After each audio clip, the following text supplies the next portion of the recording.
Baik, topik hari ini bicara mengenai penyelenggaraan laporan keuangan auditik untuk perusahaan fintech. Baik, saya langsung masuk ke topiknya. Nah, topik bahasan kita kali ini sebenarnya bisa kita kelompokkan menjadi dua kelompok ya. Pertama, bicara tentang laporan keuangan audited. Ya, jadi laporan keuangan audited, kemudian kelompok keduanya adalah mengenai perusahaan fintech itu sendiri dan accounting software yang ingin diperkenalkan sebenarnya sudah ada di publik ya, di umum, tapi memang dalam kaitan konteks perusahaan fintech ini ada sesuatu yang ingin kami sampaikan juga, mudah-mudahan bisa membantu proses penyelenggaraan dari laporan keuangan khususnya bagi perusahaan fintech. Nah, sebagaimana kita ketahui bahwa kewajiban penyelenggaraan laporan keuangan itu bagi perseroan terbatas, jadi badan hukum yang berbentuk PT itu mengacu pada pasal undang-undang tentang undang-undang PT itu 2017 itu tentang laporan tahunan. Jadi kewajiban untuk menyelenggarakan laporan keuangan. Laporan tahunan di dalamnya adalah laporan keuangan. Nah, meskipun kita tahu bahwa perusahaan fintech itu sebenarnya juga dimungkinkan berdasarkan POJK nomor 77 dimungkinkan dalam bentuk badan hukumnya adalah koperasi ya. Tapi yang jelas dalam bentuk perseroan terbatas itu adalah wajib. Oke, baik, berikutnya perusahaan fintech dan accounting software ya. Peran penting fintech ini sudah kita ketahui bersama dan sekarang pertumbuhannya luar biasa. Tadi saya lihat data di OJK itu 146 fintech lending ya, itu baru fintech lending aja. Belum lagi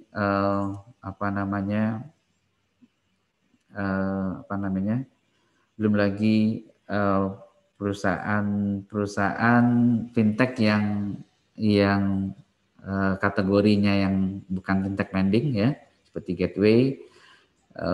Kemudian juga termasuk e-commerce ya, e-commerce tapi itu di luar dari fintech, tapi artinya perusahaan yang berbasis IT ini ya pertumbuhannya cukup luar biasa. Nah, untuk fintech lending khususnya penyedia jasa yang memudahkan masyarakat dalam mengakses produk-produk keuangan dan menyederhanakan proses transaksi. Ini proses transaksi ini juga hal yang menarik sebenarnya karena fintech lending itu pada dasarnya adalah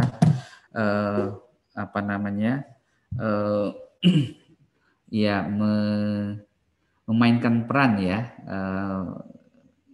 yang biasanya dilakukan oleh perbankan sekarang ada kontribusi dari fintech lending gitu. Dan ini memang jadi satu challenge tersendiri bagi perbankan khususnya ya. Tentu bisa saja berkolaborasi ataupun juga dengan cara-cara lain sehingga bisnis perbankan juga bisa sejalan gitu. Nah, data transaksi dari aplikasi fintech yang dibangun oleh perusahaan ini yang menjadi fokus dari pembahasan webinar kali ini, artinya kesulitan tadi dalam penyusunan laporan keuangan atau kendala-kendala yang terjadi dalam penyusunan laporan keuangan ataupun dalam proses audit sebenarnya bisa diminimize gitu dengan adanya accounting software gitu kan ya. Nah, salah satu accounting software yang diperkenalkan di sini adalah Journal.id yang memiliki fitur ekspor import database ya. Jadi fintech itu transaksinya kan cukup banyak. Misalkan satu fintech aja tadi saya lihat datanya itu bisa sekitar ratusan miliar gitu dana kelolaannya. Kemudian basis pendapatannya dari pendapatan platform gitu. Nah, itu kan datanya cukup banyak di capture di aplikasi gitu. Nah, tetapi proses accounting sebenarnya nanti kita bisa akan lihat ya, proses accounting itu kan masih membutuhkan beberapa tahapan lagi sehingga dihasilkan laporan keuangan. Nah, ini untuk mengintegratedkan dari data yang ada dari aplikasi yang dibangun oleh fintech itu menjadi laporan keuangan itu. Nah, ini bisa menggunakan accounting software Ada cukup banyak accounting software yang di pasaran, tapi salah satunya yang kita ingin perkenalkan di sini adalah journal.id. Baik. Nah, berikutnya adalah ini gambaran apa sih sebenarnya laporan keuangan audited ya. Nah, laporan keuangan audited ini saya simplifikasi dalam satu gambar ini ya. Ini simplifikasi, ini pun judulnya karena ada standar, ada beberapa standar yang digunakan. Jadi ini standar yang umumnya, yang simplifikasinya, ya, bentuk model simplifikasinya. Nah, sebenarnya ya hanya 5 laporan ini ya. Kas, aset, kemudian liabilitas, ekuitas, sales, cost and expense, kemudian arus kas. Arus kas ini disimplifikasi adalah cash in, cash out gitu kan. Kemudian PI, perubahan ekuitas, ya, ini saldo beginning balance-nya, kemudian perubahan ekuitas dan saldo akhir. Yang ingin saya sampaikan itu adalah berawal dari akhir, berakhir dari awal. Jadi untuk memudahkan pemahaman kita, tadi kita bicara tentang outputnya. Jadi laporan keuangan audited tadi di sini, ini bentuk simpelnya lebih simpel lagi, ya. Ini webinar ini memang dari basic sampai dengan intermediate ya. Nanti kita akan, jadi saya kembali ke basic. Mungkin teman-teman yang di auditor terutama ini terlalu basic gitu kan. Tapi ya sebenarnya ini mensimplifikasi proses. Ini kesimpulannya bagian sesi terakhir, karena sesi saya juga mau habis. Laporan keuangan audit merupakan kewajiban bagi fintech, khususnya fintech lending ya. Karakteristik perusahaan fintech adalah sebagai penyelenggara yang menyediakan, mengelola, mengoperasikan LPM UBTI, ya, layanan pembiayaan berbasis tadi teknologi informasi. Ya, kemudian penerapan SAK merupakan satu faktor penting dalam penyelenggaraan laporan keuangan. Penyelenggaraan laporan keuangan audit pada dasarnya akan lebih dimudahkan dengan implementasi information technology atau accounting software ya. Fitur penting dari accounting software ini bisa nanti dilanjutkan oleh Mbak Nindya ya. Adalah tadi ekspor impor ya. Karena ini terutama bagi perusahaan fintech yang belum membangun basis aplikasinya dari end to end gitu kan ya, dari front end ke back end gitu kan. Jadi untuk jangan terlalu khawatir, di back end itu bisa kita menggunakan aplikasi yang ada di accounting software ya, sepanjang database-nya bisa diekspor. Ya. Oke, kita langsung aja ya. Di sini saya singkat aja, saya hanya menjelaskan secara singkat mengenai jurnal itu apa. Tadi berkaitan juga dengan apa yang dibicarakan oleh dengan Pak Adrian mengenai pembukuan ya. Nah, jurnal sini adalah sebuah tools. Kita di sini membangun tools untuk membantu pembuatan aplikasi dalam pelaporan keuangan. Nah, di sini dari industri apa saja yang bisa menggunakan jurnal by Makaari? Kita fokus di sini lebih ke profesional sama service ya, karena di sini audiensnya Bapak dan Ibu itu merupakan dari fintech atau enggak dari financial institution gitu. Jadi di sini sebenarnya semua industri itu bisa menggunakan jurnal, tapi kita akan fokus di masalah untuk industri profesional dan services. Bagaimana cara jurnal bekerja? Oke. Tadi sebelumnya Pak Adrian sudah menjelaskan ya bahwa kalau misalnya mencatat itu ada input, ada proses, ada output kayak gitu kan. Secara accounting-nya sebenarnya dalam pencatatan pembukuan itu ada 8 tahap nih, gitu kan. Ini kita bisa lihat lingkaran 8 tahapnya seperti apa. Nah, kalau misalnya dengan jurnal ini kita akan otomatis akan meng-cut 5 tahapan, start dari record journal entry, post ledger, adjusted balance sampai ke adjusted entry dan adjusted trial balance. Itu semua udah otomasi. Jadi untuk human factor-nya itu hanya memantau untuk identify transaction, kemudian nanti setelah otomasi akan keluar FS-nya, financial statement-nya, kemudian nanti untuk close book-nya juga nanti ada authorization juga dari user-nya. Jadi di sini benefit-nya juga kan time saving ya, jadi nggak perlu untuk pencatatan manual dari Excel atau misalnya software lainnya juga untuk yang maksudku yang untuk yang offline ya. Nah ini tadi juga ada penjelasan singkat juga mengenai pentingnya untuk ekspor impor ya. Jadi itu untuk lebih memudahkan dalam mencatat semua transaksinya gitu. Mau itu transaction atau database seperti misalnya daftar account. Jadi di jurnal ini kita bisa memasukkan data-datanya itu secara impor misalnya gitu. Nah di sini contohnya untuk impor untuk account-accountnya gitu. Kita bisa pilih tambah account baru dengan cara impor atau kita mengulang dari nol sesuai sama chart of account masing-masing.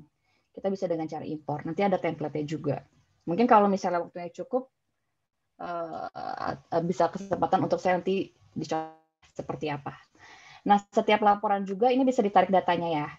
Laporan ini bisa ditarik PDF, Excel, CSV. Nah, biasanya laporan ini nanti yang akan diserahkan untuk misalnya untuk keperluan audit, atau misalnya nanti dari sisi calon debitur untuk menyerahkan itu ke fintech-nya untuk dibaca laporannya, untuk dianalisis laporannya, itu nanti bisa ditarik laporannya dalam bentuk PDF, Excel, sama CSV. Mungkin nanti setelah ini jika ada waktu saya bisa contohkan juga bentuknya seperti apa. Nah, di sini juga di jurnal kita bisa catat untuk inventory management. Begitupun juga aset, nanti akan kita masuk aset juga. Di sini kita ada pilihan juga untuk valuation-nya, kita bisa FIFO atau average. Gitu. Jadi ini juga real time, jadi setiap ada transaction, jika itu memang ada inventory-nya, itu bisa tercatat juga, dan ada laporan inventory-nya juga, barang masuk, barang keluar, dan stoknya juga bisa tercatat juga, stok outnam. Nah, ini yang paling penting nih. Ini paling penting juga. Jadi di jurnal ini kita bisa cash reconciliation. Dan itu juga kita bisa cash link dengan bank yang sudah kerjasama dengan jurnalnya. Nah, di sini bank yang sudah kerjasama kita tuh ada BCA, ada Mandiri, CMB Niaga, ada Danamon, ada DNI, gitu. Ada apa lagi ya? Permata kalau nggak salah. Nah, itu bisa secara otomatis begitu ada mutasi rekening, setiap ada transaction, itu bisa langsung masuk nih laporan mutasinya. Jadi kita tinggal reconcile aja gitu untuk si transaksi debit atau kredit ini sesuai sama transaction atau jurnal entry mana sudah kita catat. Jadi itu memudahkan untuk bagian financial juga, AR juga untuk mencocokkan share transaction. Pertanyaan pertama itu, perusahaan fintech yang terkait wealth management bukan fintech lending. Satu, apa ada aturan wajib untuk diaudit? Mungkin untuk Pak Adrian, untuk jawabannya dipersilahkan. Baik, terima kasih Mas Rizat. Pertama buat Pak Pangdam Sucipto ya, bertanya mengenai perusahaan fintech yang terkait dengan wealth management bukan fintech lending, apakah ada aturan wajib untuk diaudit? Baik, sebenarnya audit memang ada purpose-nya ya, untuk apa gitu kan ya. Kalau memang regulasinya belum ada ya tidak wajib, tetapi kalau kita mengacu kepada undang-undang PT tadi, pertama penyelenggaraan laporan keuangan itu kan berarti belum ada kewajiban untuk auditnya ya, tapi penyelenggaraan laporan keuangannya yang paling penting yang diwajibkan. Terus kedua, ada juga kewajiban untuk bisa diaudit oleh akuntan publik, tetapi ada kriterianya. Pertama, menghimpun ataupun mengelola dana masyarakat. Nah, kemudian kedua, misalkan adalah omsetnya di atas 50 miliar. Itu ada bisa dibaca tadi di Undang-Undang PT ya. Nah, kalau fintech, kriterianya kan memang masih dalam regulatory sandbox ya gitu ya. Yang diatur yang keluar POJK-nya kan POJK 77 terkait dengan fintech lending gitu kan. Kalau fintech lending jelas sekali dikatakan itu wajib diaudit gitu kan. Nah, kemudian untuk yang tidak wajib diaudit, untuk yang fintech yang lain seperti apa? Balik lagi sebenarnya tadi kebutuhan audit untuk apa gitu kan? Kalau memang tidak diwajibkan oleh regulator ya balik lagi kepada perusahaan. Tetapi pada dasarnya yang perlu kita pahami adalah apa sih audit itu kan gitu. Sebenarnya audit itu untuk memverifikasi kewajaran dari penyajian laporan keuangan yang diselenggarakan oleh entitas dalam hal ini gitu kan ya. Nah, makanya sebenarnya purpose-nya sih lebih kepada eksternal party ya, jadi pihak eksternal. Pihak internal gimana? Misalnya sebenarnya kan fungsi laporan keuangan itu kan banyak ya untuk pengambilan keputusan. Tetapi pertanyaannya kan sebenarnya data manajemen itu kan cukup menggunakan dengan berbagai cara sehingga bisa mengambilkan keputusan gitu kan ya. Jadi itu lagi, jadi kesimpulannya ya dibalikkan lagi kepada kondisi apakah ada kewajiban itu. Kalau tidak ada kewajiban ya balik lagi kepada perusahaan apakah ada kepentingan untuk diaudit atau tidak.